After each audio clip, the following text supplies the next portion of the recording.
it's Mausham here. So today I'm gonna paint aesthetic dreamy sky painting on CD.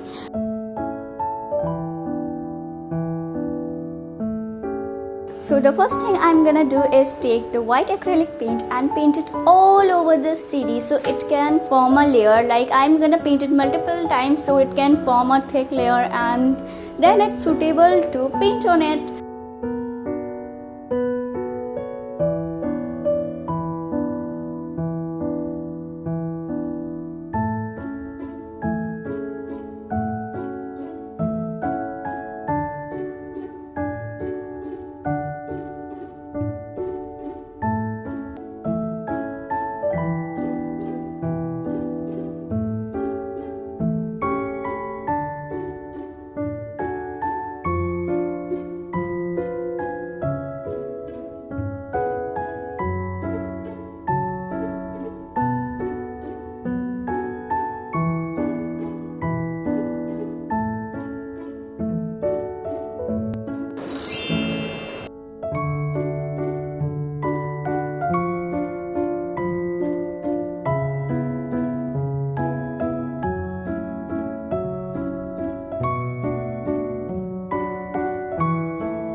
So here's the final look, how it looks like.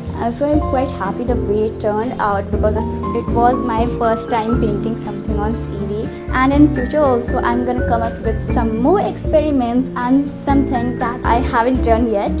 So that was the video. If you liked it, don't forget to hit a like button, share this video and subscribe my channel for more videos like this one. So I will see you in my next video. Till then, bye bye.